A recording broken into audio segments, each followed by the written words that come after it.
ग्रामीण क्षेत्रों में संक्रमण बढ़ा है। ग्राफिक्स के जरिए आपको समझाने की कोशिश करते हैं। 10 मई को जहां कोरोना का आंकड़ा बीते 24 घंटे में 21,331 था, तो वहीं 11 मई को इसमें लगभग 1,000 से 1,500 की कमी आई है। आंकड़ा 20,463 रहा। 12 मई आते आते आंकड़ा 20,000 से नीचे आ गया। बीते 24 घंटे में कोरोना के 18,125 मरीज सामने आए हैं। लेकिन शहरों में जहां संक्रमण की दर कम हो रही है, वहीं गांव में कोरोना काल बन रहा है। यूपी के कई गांव में कोरोना से हाल बेहाल है। 3 अलग अलग गांव की तस्वीरें हम आपको दिखाएंगे। ग्रेटर नोएडा के गांव दुजाना में बीते 15 दिन में 30 लोगों की मौत हो चुकी है। वहीं देवरिया में 15 दिन में 20 लोगों की जान गई है। ग्रामीण इलाकों की बात है। और रायबरेली के कई गांव में 1 महीने में 12 से ज्यादा मौतें हो चुकी हैं। ऐसे में उत्तर मांग रहा है प्रदेश कि आखिर ग्रामीण क्षेत्रों में कोरोना का जो कहर फैला हुआ है, उससे लोग कैसे बचें। और सवाल यह भी है कि जब शहरी व्यवस्था ध्वस्त हो गई, तो फिर ग्रामीण क्षेत्रों में स्थितियां कैसे संभले। कोरोना पर लगी लगाम, फिर भी रहना होगा सावधान, क्योंकि ग्रामीण इलाकों में हालात आउट ऑफ कंट्रोल होने लगे हैं। और सीधे हम रुख करते हैं मेहमानों का ही, क्योंकि मसला बड़ा गंभीर है। डॉक्टर दीपक साहू जी हमारे साथ जुड़ गए हैं, कोविड एक्सपर्ट हैं, और doctor Rama Srivastava ji, president IMA Lucknow. आप दोनों का बहुत स्वागत है।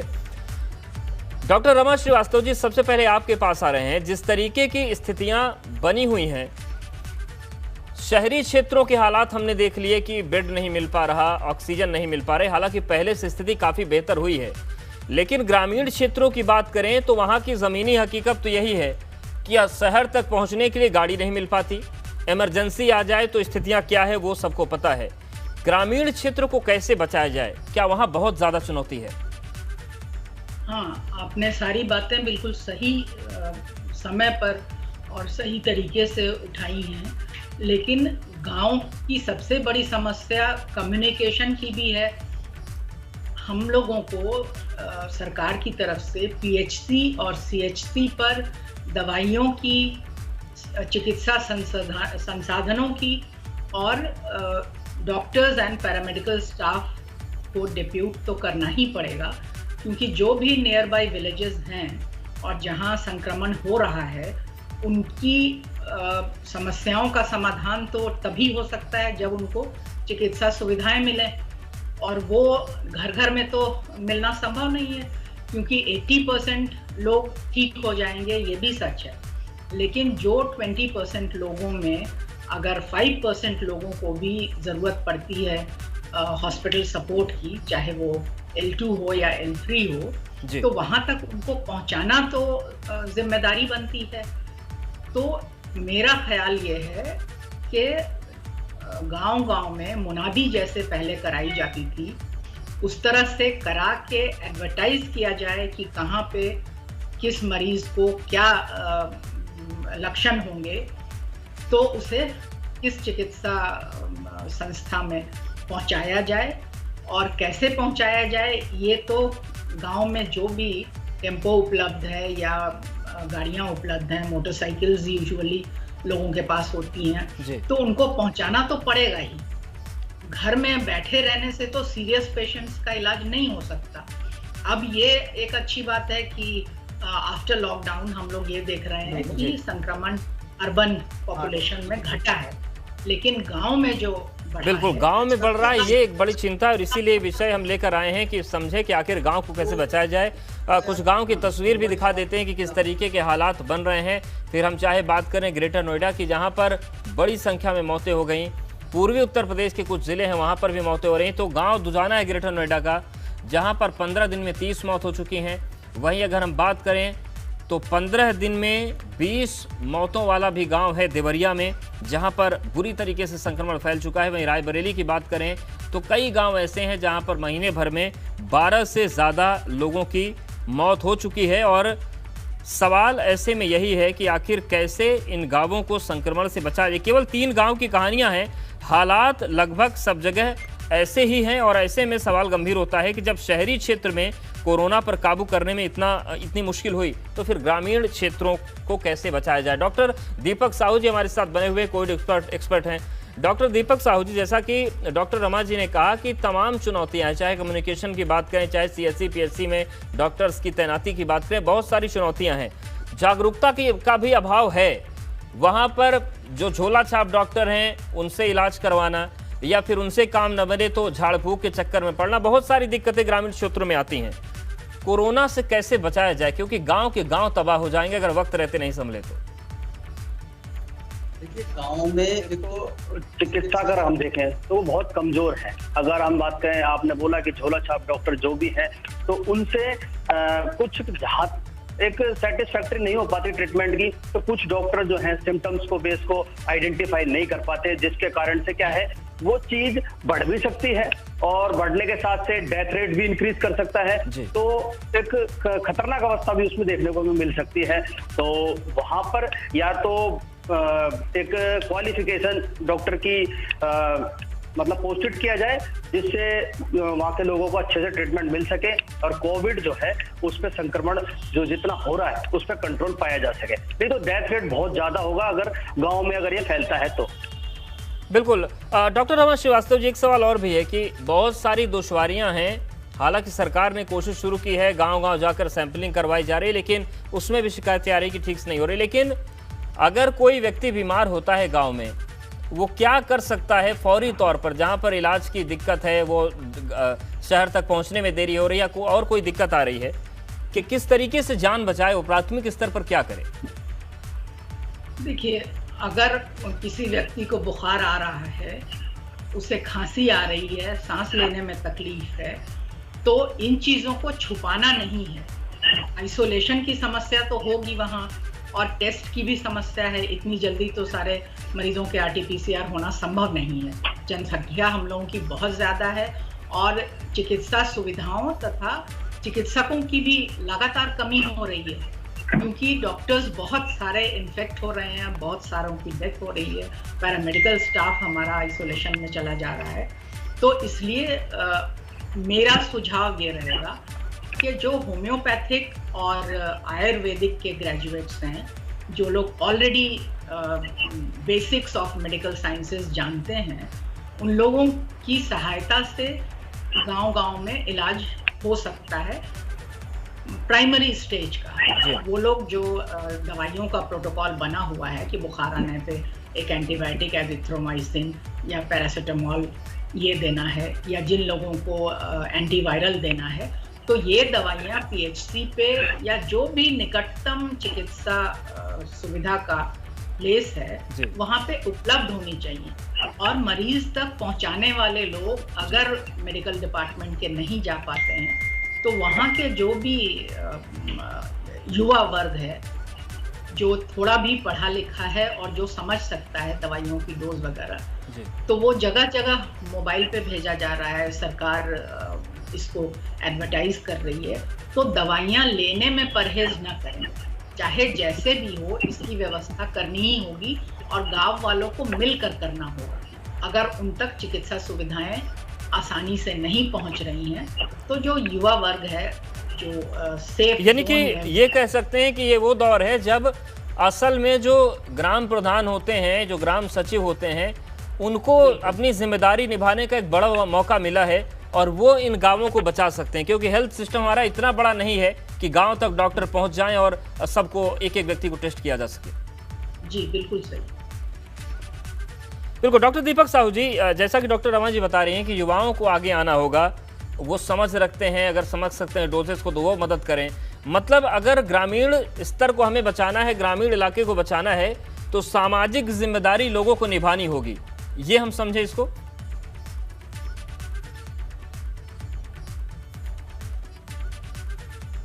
डॉक्टर दीपक जी सुन पा रहे हैं क्या आप?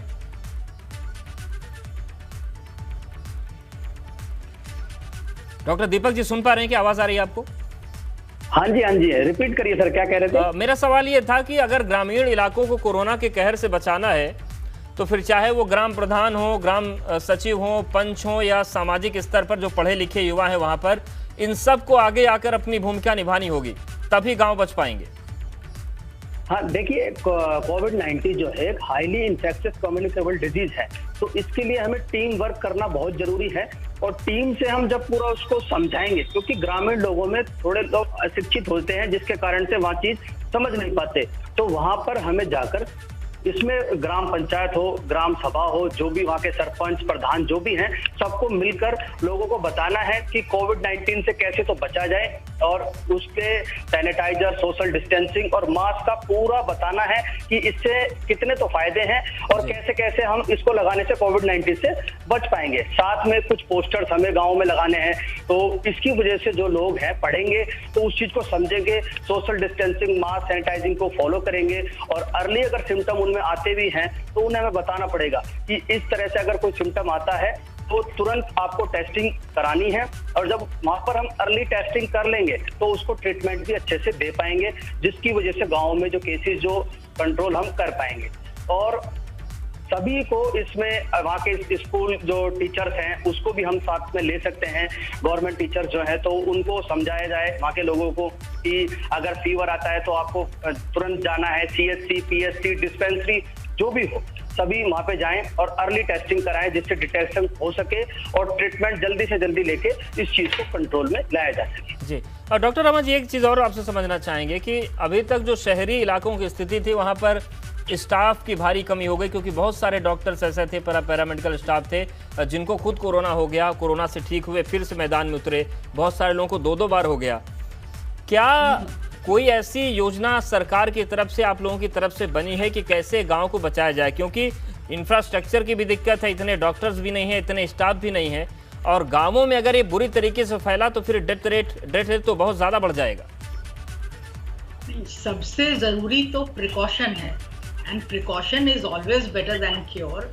ये बहुत पुरानी कहावत है। तो लोगों को अवेयर होकर अपने आप को बचाना, अपने परिवार को, अपने समाज के लोगों को बचाना बहुत ज़रूरी है। अगर इन जो प्रोटोकॉल्स बने हुए हैं कि मास्क लगाना है, बार बार हाथ धोना है, अनावश्यक वस्तुओं को नहीं छूना है, भीड़ भाड़ नहीं इकट्ठी करनी है, ना भीड़ में जाना है, अगर इन चीज़ों का पालन किया जाए तो बहुत ज़्यादा बचाव संभव है। और अगर लोग नहीं समझते हैं तो फिर डर तो इतना ज़्यादा लगा हुआ है कि अभी तो तीसरी लहर आना बाकी है। जो रिसर्च है, जो स्टडीज़ हैं उसके अनुसार, तो हम लोग कैसे संभाल पाएंगे? कोई भी देश, पूरा विश्व परेशान है, हम लोग तो परेशान अपनी कंट्री में, अपने प्रदेश में हैं ही।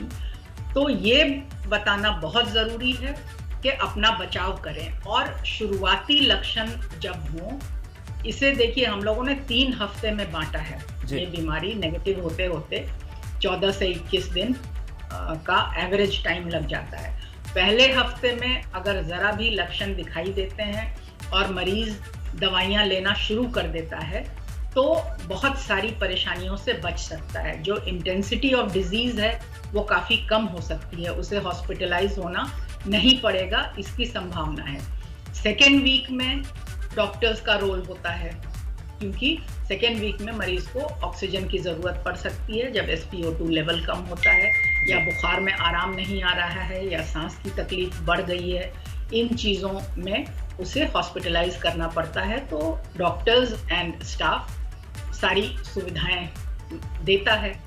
थर्ड वीक में अगर मरीज रिपोर्ट करता है, जब तमाम परेशानियां हाथ से बाहर हो चुकी होती हैं, तब डॉक्टर्स के लिए या मेडिकल इंस्टीट्यूशंस के लिए मरीज को संभालना बहुत मुश्किल हो जाता है, क्योंकि वो आता ही ऐसे स्टेज में है जब उसको वेंटिलेटरी सपोर्ट चाहिए, या वो बिल्कुल मरणासन स्थिति में होता है। तो ये चीज़ लोगों को समझना होगा कि जैसे ही बीमारी के लक्षण उन्हें दिखाई पड़े तो वो 7 दिन की दवाइयाँ ज़रूर शुरू कर दें, जो स्टैंडर्ड बना हुआ है कि आइवरमेक्टिन 12 मिलीग्राम 7 डेज, उसके अलावा एजिथ्रोमाइसिन या डॉक्सीसाइक्लिन वो प्रॉपर डोज में ले लें, इसके अलावा पैरासीटामोल ले लें, विटामिन C, जिंकोविट, ये सब तो सभी व्यक्तियों को सोच लेना चाहिए, लिख लेना चाहिए कि ये दवाइयाँ कहीं से भी उपलब्ध करा के लेना शुरू कर दें।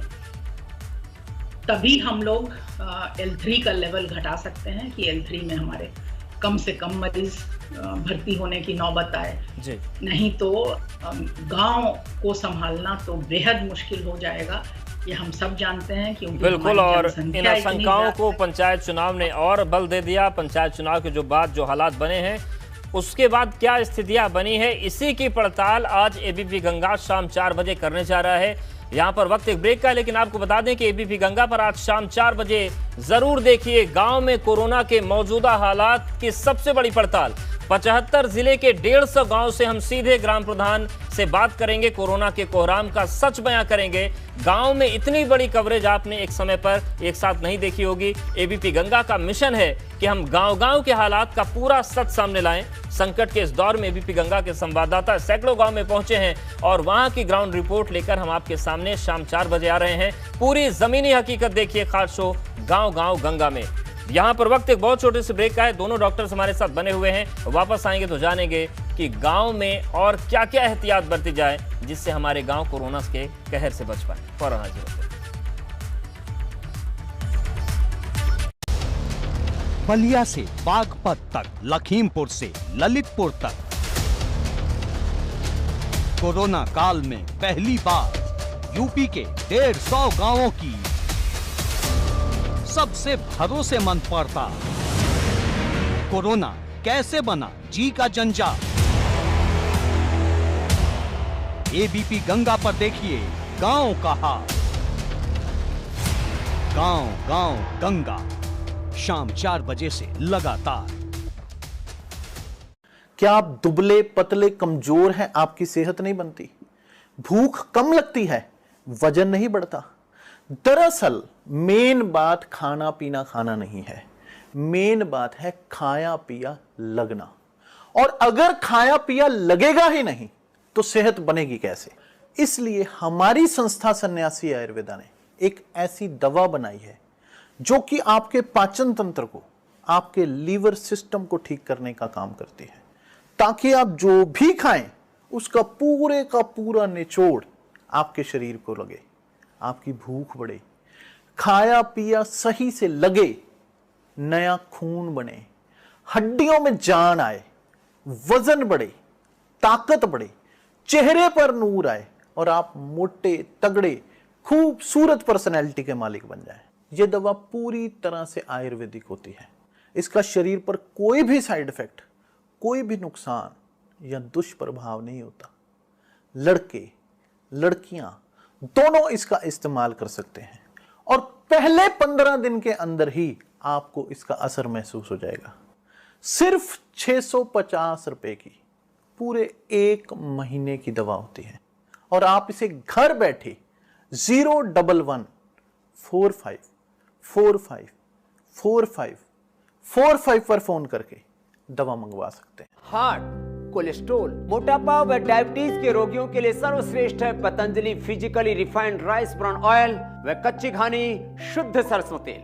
वेक्टस टैंक्स पानी को ठंडा रखने में मदद करता है। यह है माइक्रोबैंड टेक्नोलॉजी से बना एंटीबैक्टीरियल टैंक जो बैक्टीरिया पैदा होने नहीं देता। खूबसूरत है, जस्ट लाइक मी। वाह, वेक्टस पाइप्स एंड टैंक्स पर है सबका भरोसा, तभी तो वेक्टस है इंडिया की वाटर लाइन।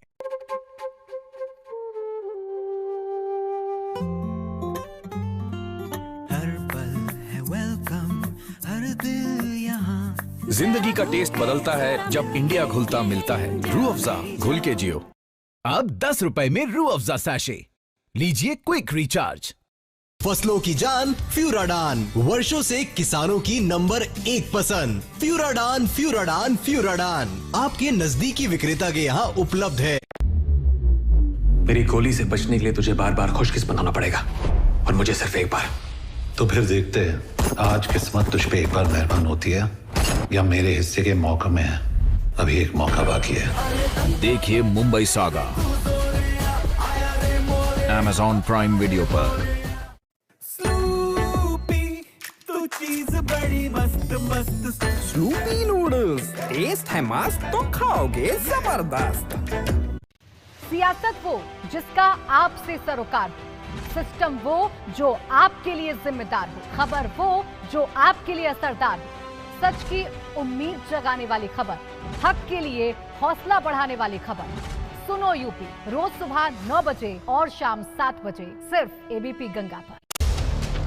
बलिया से बागपत तक, लखीमपुर से ललितपुर तक,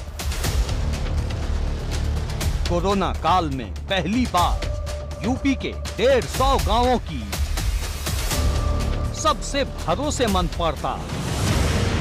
कोरोना कैसे बना जी का जंजाल। एबीपी गंगा पर देखिए गांव का हाल।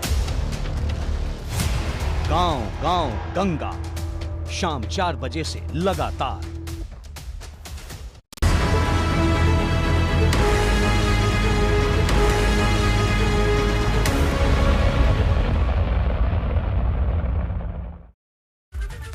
तो ब्रेक के बाद आपका स्वागत है और सवाल आज यही है कि गांव को कैसे बचाएं। डॉक्टर दीपक साहू जी, अगर हम बात करें गांवों की तो वहां पर काढ़े का प्रचलन बहुत ज्यादा है, तो काढ़े को लेकर भी समझना चाहेंगे कितना पी सकते हैं और किस चीज का पी सकते हैं, क्योंकि कोई वहां पर एक नियमित चीज नहीं है। कोई दिन भर नीम का काढ़ा पी रहा है, कोई दिन भर हल्दी का काढ़ा पी रहा है, कोई दिन भर अदरक का काढ़ा पी रहा है। तो क्या इसकी भी कुछ लिमिट होनी चाहिए? क्या ये भी, इससे भी स्वास्थ्य पर नकारात्मक असर पड़ सकते हैं? देखिए, अब काढ़े का जो आज का जो कंडीशन है, तो सब लोग कहते हैं कि काढ़ा पीना है, काढ़े पीने से इम्यूनिटी बनी रहती है। तो मैं उसी के लिए स्पेशल बताना चाहूंगा, अगर कोविड है भी या प्रिवेंशन के लिए आप काढ़े का सेवन करते हैं, तो मेनली अगर मैं कहना चाहूंगा गिलोय जो होती है, गिलोय का काढ़ा हमें पीना है वहां पे बनाकर, और वो भी दिन में एक बार उसका सेवन करना है। 20 ml, 1 कप जो होता है उसका आधा कप काढ़ा सेवन करें, और इसका 7 डेज तक सेवन करना है। ज्यादा करने से इसमें कोई बहुत सारी डिसऑर्डर यहाँ पे हो सकते हैं, जैसे ब्लीडिंग डिसऑर्डर है, पाइल्स है, इस तरह की कंडीशन कई पेशेंटों में देखने को मिली है। मेरे पास भी कई पेशेंट ऐसे आते हैं पोस्ट कोविड के अंदर कि काढ़ा ज्यादा सेवन करने से, उसमें वो लौंग, इलायची और काली मिर्च का ज्यादा कंटिन्यू उसमें सेवन करते हैं, 15 से 20 दिन सेवन करने से उनमें क्या है, पाइल्स की और ब्लीडिंग डिसऑर्डर। बिल्कुल, यानी कि नियमित ऐसी उसका इस्तेमाल बहुत जरूरी है। डॉक्टर रमन श्रीवास्तव जी, यही जैसा कि आपने बोला कि प्रिवेंशन किया जाए, तो क्या कुछ ऐसी दवाइयां भी हैं जिनको अगर हम लें, जो लोग हैं वो लें, तो एक प्रिवेंशन की स्थिति बनी रह सकती? कुछ ऐसी दवाइयां हैं क्या जिसको लिया जा सकता है? ये असल चीज तो है कि रोग प्रतिरोधक क्षमता को बढ़ाया जाए, जिसे बॉडी इम्यूनिटी हम लोग कहते हैं। तो उसके लिए आयुर्वेद में तमाम चीजें बताई हैं लोगों ने। च्यवनप्राश ले सकते हैं, हल्दी दूध ले सकते हैं, लेकिन विटामिन सी 500 मिलीग्राम की एक गोली और zinc, B complex with zinc की टैबलेट्स आती हैं, वो एक गोली, इतना तो ज़रूर लेना शुरू करें, क्योंकि बॉडी इम्यूनिटी अगर बेटर होगी, अगर रोग से लड़ने की क्षमता हमारी अच्छी होगी, तो रोग का जो भी इंटेंसिटी है, अगर कोरोना से ग्रस्त होते हैं तो उसकी क्षमता हमारे शरीर को डैमेज करने की जो है वो बहुत कम हो जाएगी।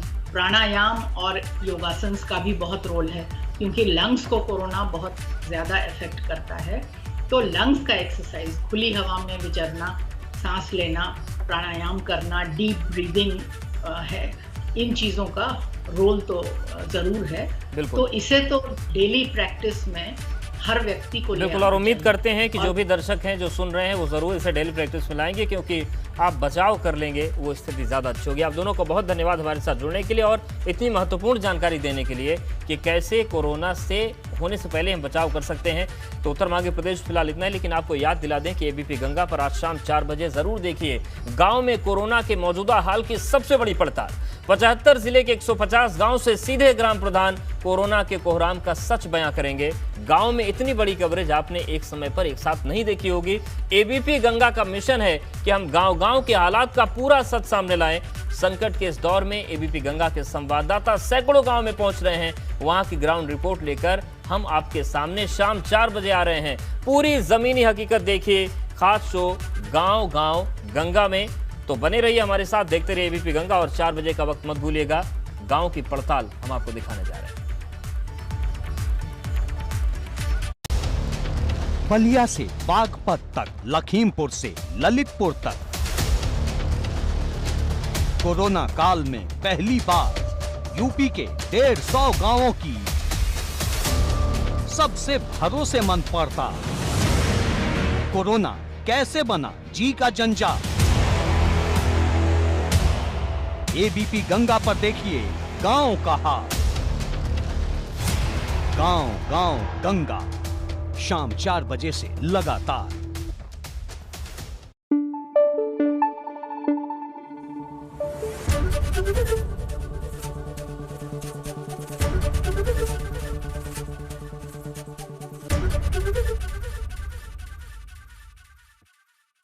जर्म्स को किल करने व इम्यूनिटी को बढ़ाने के लिए पतंजलि ने रिसर्च बेस्ड जर्मीएक्स बाथ सोप व सैनिटाइजर तैयार किया है, जो विदेशी प्रोडक्ट से कई गुना ज्यादा असरदार है।